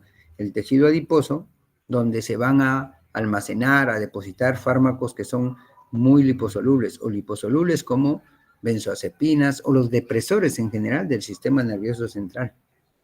Y ahí los problemas, ¿no es cierto?, cuando se le da o se pepea a un joven, donde lamentablemente la cosa puede ser fatal. El volumen de distribución, ya que hablamos de farmacocinética, diríamos que hay 3 parámetros, decíamos, recuerdan, que sí o sí debemos tomar en cuenta y que nos permiten establecer, ¿no?, las primeras ecuaciones farmacocinéticas. Y esos 3 valores, bien, esos 3 parámetros son, primero, la dosis que se le da a un paciente. Segundo, bien, el volumen de distribución, o mejor expresado, volumen aparente de distribución. Y tercero, producto de esta relación de dosis, volumen, concentración plasmática. Entonces, recuerdan, es fácil, es química. Eso es química, como cuando hemos establecido la concentración de una solución. La concentración, ¿a qué es igual? En este caso, concentración plasmática, ¿a qué es igual? La dosis, la cantidad, los miligramos o gramos que se le da al paciente sobre el volumen, en este caso, en cinética, volumen de distribución. Exactamente hablando, volumen aparente de distribución. ¿Ok? Entonces está claro. Los fármacos no liposolubles quedan, dice, limitados fundamentalmente. Si son no liposolubles, por lógica, dice, quedan limitados fundamentalmente al plasma y los líquidos intersticiales. ¿Ok? Intersticiales.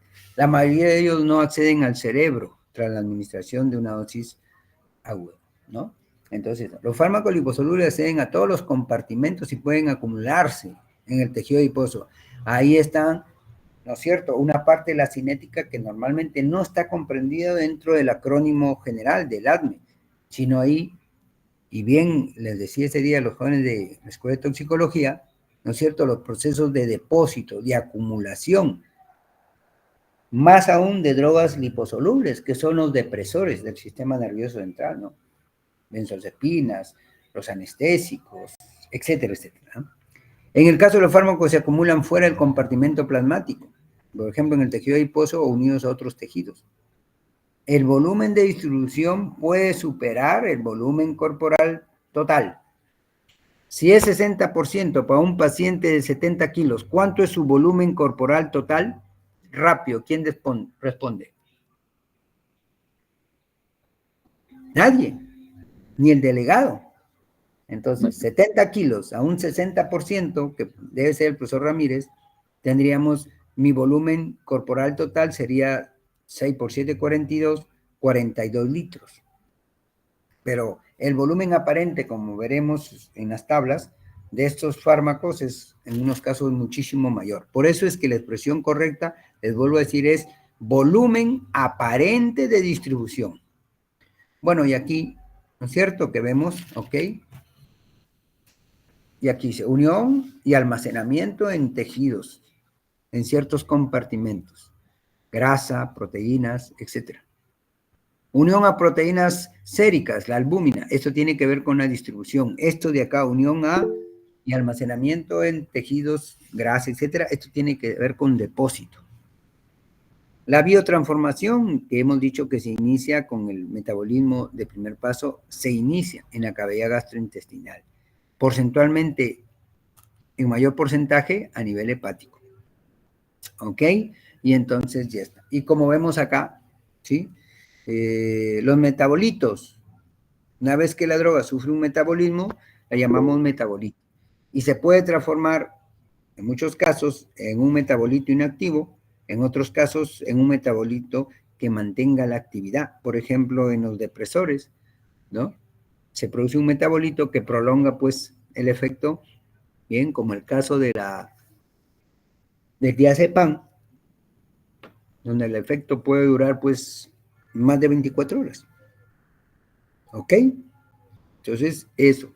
Y eso. O también se pueden generar, ojo, metabolitos que tengan una actividad relativamente diferente. Ese es el caso de la codeína. La codeína produce un metabolito, ¿no es cierto? Bien. Morfina, un derivado, ¿no es cierto? Que va a presentar, ¿qué cosa? Actividad analgésica. Por eso es que la codeína, que normalmente se usa como un antitusígeno, a dosis mayores, ¿no es cierto?, se lo usa como analgésico. Bien, entonces, y así hay otros. En lo que es toxicología, por ejemplo, el paratión, que es un plaguicida órgano fosforado, bien, colinérgico, bien, actividad colinérgica, se transforma en paraoxón, que es muchísimo, muchísimo más activo que el paratión. ¿Ok? Y entonces esas cositas que la debemos ir conociendo. La excreción renal, que se puede ver alterada, ¿no es cierto?, por la mayor o menor ionización de un fármaco, ¿no?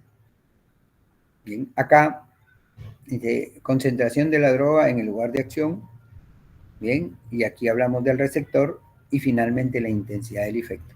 Y aquí, entre concentración en el lugar de acción y el receptor, aquí hay una palabra. ¿Quién me dice qué palabra está ubicada? Bien, aquí, entre lugar de acción y receptor. Ahí hay una palabra que falta que le hemos mencionado hoy día. Amplificación. No, la amplificación tiene que ver acá con la intensidad del efecto. Valga tu intervención. Eso tiene que ir aquí. La intensidad, lo que decíamos, ¿no? Viene un fenómeno de amplificación, sí, pero entre concentración en el lugar de acción y el receptor, hay una palabra que le hemos inclusive mencionado el día de hoy, los que estuvieron atentos. Y que en teoría también en presencial lo mencionamos, ¿eh? Bueno, y entonces, que nos va ganando el tiempo. Bueno, y estas diapositivas que ya las tienen y las pueden haber revisado, ¿no? Y aquí vemos, miren, volúmenes de distribución, volúmenes aparentes, ¿ok? Y aquí vemos, por ejemplo, de diferentes fármacos, heparina, insulina, etcétera, etcétera, ¿okay? Y acá el volumen de distribución, litros por kilogramo. Bien, y entonces estamos, y aquí es lo que tenemos, bien, y aquí inclusive, ven, mayor a 10 litros por kilogramo, o sea, imagínense, el volumen para estas drogas de acá, ¿cuánto es? 10 litros por kilogramo. O sea, si una persona 70 kilos pesa, entonces serían aproximadamente 700 litros el volumen de distribución para estas drogas amitriptilina, antidepresivos. Imagínense. Una persona de 70 kilos, hablar que tiene un volumen de distribución para esa droga de aproximadamente 700 litros. Entonces suena ilógico, ¿no? Que una persona de 70 kilos, su volumen de distribución para una droga sea 700. Por eso es que la expresión mejor, más adecuada es lo que yo les digo, ¿no? Hablar de volumen aparente de distribución. ¿Ok? Volumen aparente de distribución. Ok. Y aquí dice, ¿no? Ejemplo, ¿no? De la literatura de volumen de distribución y unión a proteínas plasmáticas. Y aquí vemos, ¿no? Drogas usadas en cuidado crítico. Y aquí vemos, ¿no? La cloroquina, que ustedes saben que se mencionó inclusive en el COVID. Y casualmente recuerdan ahí por qué no se usaba la cloroquina. Y más que la cloroquina, la quinina o la quinidina o derivados de este tipo. ¿Por qué no se usaba? Recuerdan, porque casualmente eso, porque tienen rangos terapéuticos estrechos y el problema de reacciones adversas podían ser letales. Además que clínicamente no se había demostrado su eficacia frente al COVID, ¿no? Y aquí vemos diferentes fármacos. Si pueden ver, por ejemplo, imaginen, la cloroquina tiene un volumen de distribución de 115 litros, o sea, multiplicado por 70 pesos de un paciente, imagínense, el volumen en litros sale de ¿cuánto? Más o menos 7.000 litros, que suena ilógico, ¿no? Vuelvo a repetir, por eso es que usamos la expresión volumen aparente, ¿ok? Y entonces estamos. El metabolismo farmacológico que ya hemos dependido, ya han hecho ya un seminario sobre citocromo. Ya hicieron ese seminario, ¿correcto, Cristian? Y han hablado de inducción, inhibición enzimática, inducción enzimática. Ojo,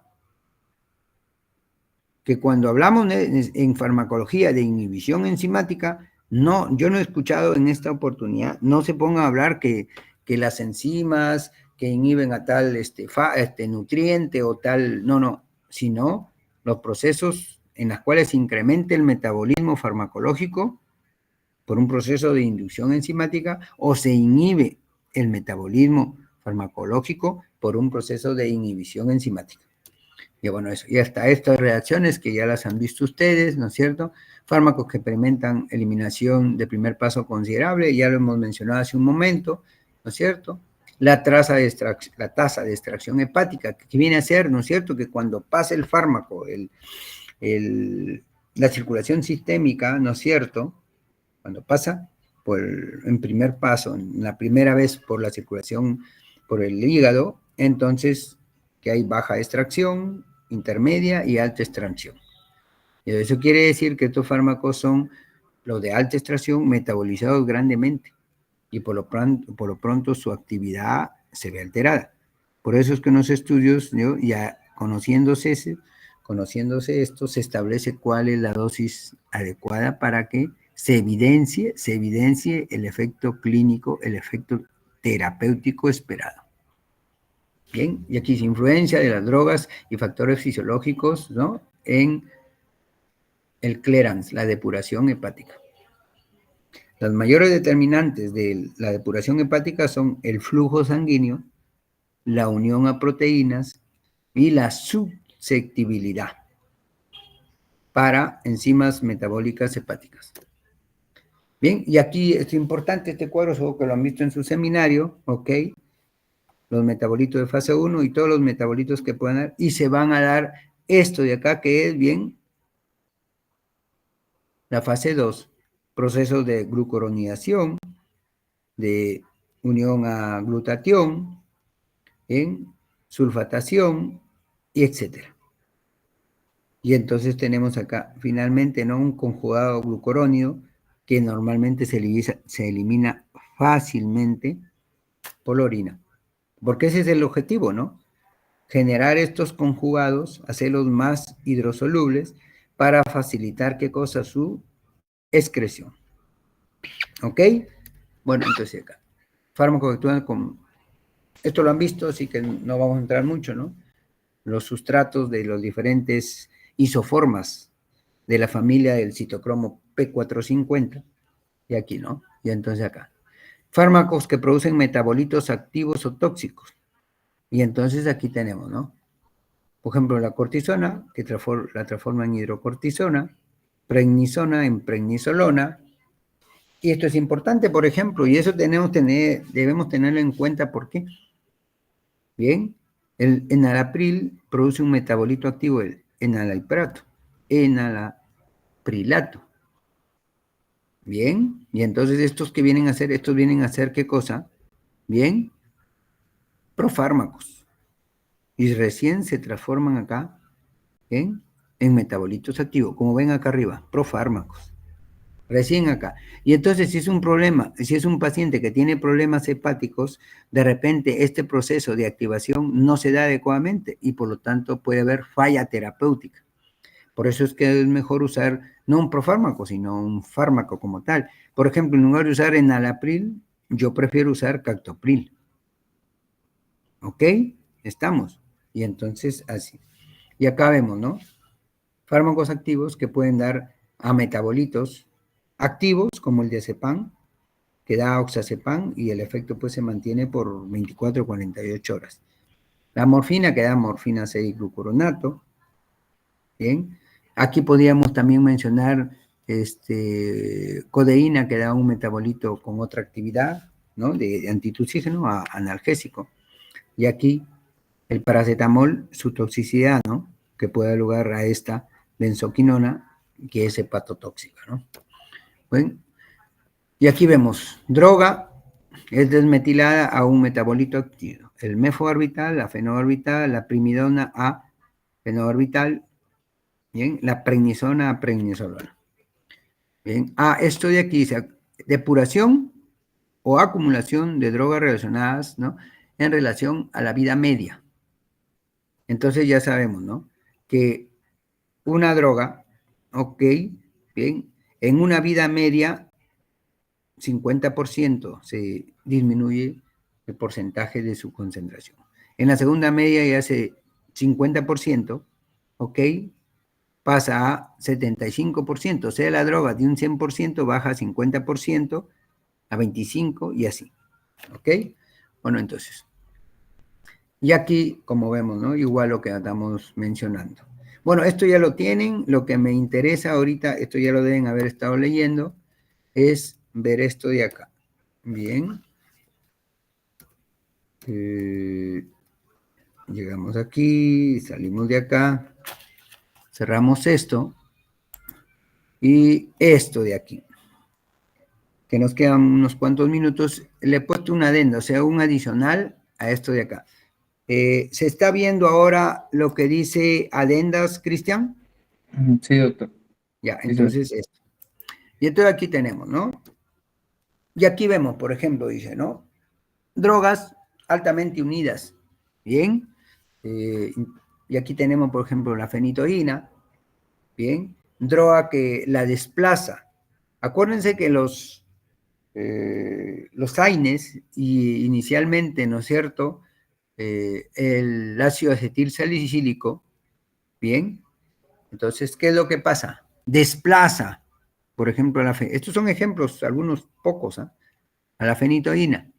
Y entonces, ¿qué va a pasar? Resultado de la farmacocinética. ¿Esto qué tipo de interacción es? ¿Quién me responde rápido? Porque eso ya lo han visto. Su nombre lo dice. Es una interacción de tipo farmacocinética. Está alterando, ¿no es cierto?, la unión a la proteína, está incrementando, como dice acá, incrementa la fracción libre de la fenitoína. Disminuye, ¿no?, la concentración total de la fenitoína, no hay cambio. Entonces, estas situaciones son las que se pueden dar. Y aquí, ¿no es cierto?, incrementa la fracción libre de la fenitoína. ¿Ok? Y entonces eso hay que tomar en cuenta. Por ejemplo, acá el valproato, el naproxeno, otro AINES, puede producir esto, ¿no? Bien, incrementar, ¿no?, la fracción libre del valproato. Por lo tanto, el valproato, ¿qué es? Es un depresor anticonvulsivo, pero ¿qué efectos secundarios puede dar, ¿no es cierto?, al incrementarse, ¿no? Puede dar, uno, efectos a nivel del sistema nervioso, como puede ser depresión; dos, puede dar también puede dar lugar a efectos secundarios a nivel cardiovascular que podrían ser preocupantes. ¿Ok? Acá, como vemos, miren, dice, concentraciones plasmáticas de ciprofloxacino. 750 miligramos de ciprofloxacino, mira, administrado normalmente, estómago vacío, administrado, miren, lo que es 5 minutos después de tomar un antiácido, bien, el anaranjado, miren acá. ¿Cuál es su curva? Miren, la normal es esta de acá, color rosado, fucsia. 5 minutos después de haber tomado un antiácido, miren ya cómo se afecta. El área bajo la curva, la concentración pico. Y por ende la eficacia, ¿no? ¿Ok? Y 30 minutos después, ¿bien? 2 horas después de haber tomado. Miren, lo que es el verde. 5 minutos después, la curva naranja. 2 horas después, la curva, miren, verde. Y aún así, imagínense, pero miren la gran diferencia del área bajo la curva y de la rapidez de la absorción y la cantidad. Entonces, ¿cómo se afecta la biodisponibilidad por tomar un fármaco, en este caso ciprofloxacino, correcto? Con estómago vacío o después de haber tomado un antiácido. Y aquí, ¿no? Fármacos, agentes con el que van a interactuar, son poquísimos ejemplos. Ustedes en el seminario seguro que han visto mucho más. Y entonces esto, el ácido valproico interactúa, miren, pero aquí, ojo, esto me menciona, el ácido valproico va a interactuar con hidróxido de magnesio y aluminio, y miren, resultado, posible incremento en los niveles de fármaco, incremento, ¿ok? Y entonces, a diferencia del resto de fármacos, cuando se toman, ¿no es cierto?, con hidróxido de aluminio, etcétera, ¿ven? Disminuye la biodisponibilidad, reduce la concentración sérica, disminuye la concentración plasmática. En general, ¿ven? La concentración, la absorción disminuyen. Pero ojo, con el ácido valproico, antagónicamente al resto, posible incremento de los niveles del fármaco. Bueno, y aquí, el tomar los medicamentos, ¿no? Con alimentos, y ahí vemos, ¿no? Retraso en la absorción. Retraso en la absorción oral de medicamentos por los alimentos, ¿no? Amoxicilina, aspirina, teofilina, etc. Disminución, este es retraso, pero la tasa al final, el porcentaje no se afecta. Acá, disminución de la absorción oral de medicamentos. ¿Bien? ¿Ok? Y aquí tenemos todo esto, ¿no? Aumento de la absorción por los medicamentos. Y aquí, como mencionamos en un momento, por ejemplo, la grisofulvina. Y esto más aún, cuando hay medicamentos que tienen cierta liposolubilidad, por ejemplo, el tomarlos con una bebida que tenga cierto grado de que favorezca liposolubilidad, favorece su absorción, ¿no? Y aquí, estos cuadros que ya los han visto en sus seminarios, ¿no? Dice acá, enzima inhibidora o inductora, la droga, ¿bien? La droga producto y la otra droga que va a producir este efecto. Qué cosa. Bueno, y entonces ya está. Acá sustratos comunes, inhibidores, inductores. Sustratos, ¿no? Comunes, clínicamente importantes, inhibidores del CYP2D6. Y aquí, ¿no? Enzimas, ¿no? Importante el citocromo P450. Como todos sabemos, la mayoría de fármacos de uso frecuente son degradados por el CYP3A4. Y aquí miren, ¿qué es lo que pasa? ¿No es cierto? Ok, cuando se toma, miren, solo acetaminofén, solo aspirina, y cuando se juntan, aquí va a haber como un sinergismo. Bien. Acá, cuando se administra, miren, solo gentamicina, solo ampicilina y ampicilina con gentamicina. Una penicilina con un aminoglicósido.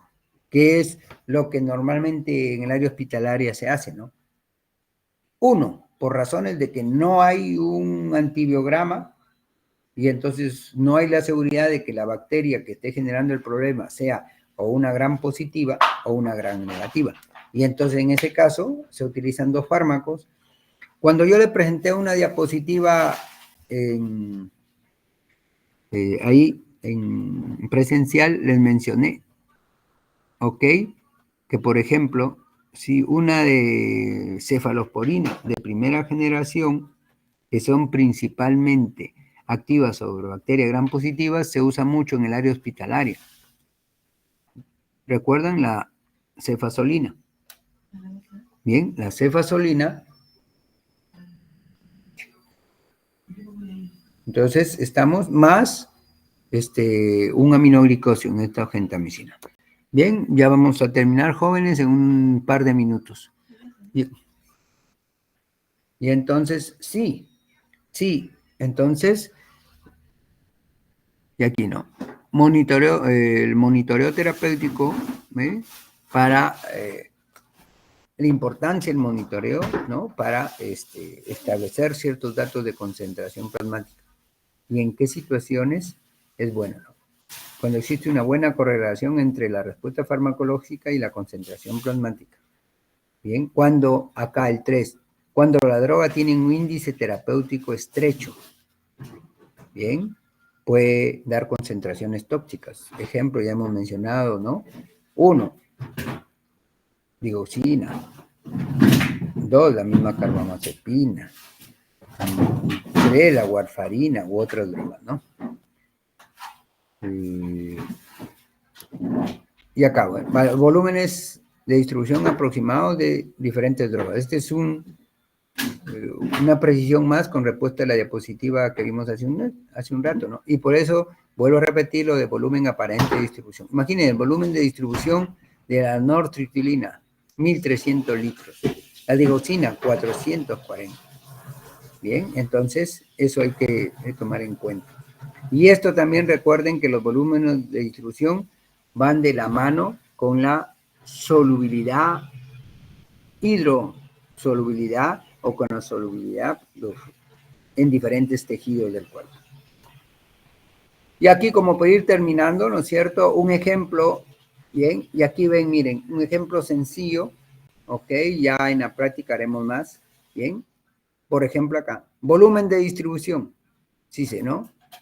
Si se administra 100 miligramos de una droga X por vía intravenosa, ¿no? Que es la biodisponibilidad absoluta, 100%.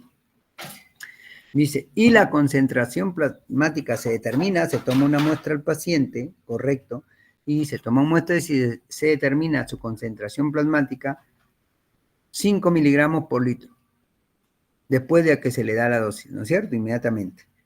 Y entonces vamos a establecer su volumen de distribución, fácil, ya hemos dicho, ¿no? Bien, la dosis, correcto, sobre la concentración plasmática. Y entonces, ¿qué vamos a hacer? ¿La dosis cuánto fue? 100 miligramos. La concentración plasmática se establece, ¿no? Sea por un sistema HPLC o lo que fuera, ¿no? 5 miligramos. ¿Bien? Entonces, por litro. Y entonces está. ¿Cuánto va a ser el volumen de distribución? Aplicamos la fórmula sencilla y nos da que el volumen de distribución, en este caso, de esta droga que se le ha dado, esta droga X al paciente, es 20 litros. Bien, y entonces estamos. Ahora, volumen de distribución aproximadamente de algunas drogas. Por ejemplo, si se da gentamicina, ¿ok? 80 miligramos se le administra intravenosamente a un paciente, la concentración pico, ¿cuánto es? 8 miligramos. Entonces, el volumen de distribución, fácil de calcular, ¿no? La dosis que se le ha dado, 80 miligramos, sobre acá la concentración que se le determina, que ¿cuánto es? 8 miligramos por litro. ¿Cuánto se establece el volumen de distribución para esta droga? 10 litros. Y como veíamos por acá, ven, en la teoría, ¿cuánto es teóricamente el volumen de distribución para la gentamicina? Teóricamente, 18 litros. En la práctica, para este paciente, ¿cuánto has dado? 10 litros. Y ahí yo podría preguntarles en el examen, ¿no? ¿Qué factores puedan haber influido en este paciente para que se obtenga 10 litros como volumen de distribución cuando el aspecto teórico nos dice que deberían ser 18 litros? ¿Ok? Y entonces ya estamos, ¿no? Bueno, hasta aquí nos vamos a quedar, jóvenes. ¿Algún otro momento que nos encontremos? ¿Ok? Y entonces cerramos esto de aquí y cerramos la diapositiva.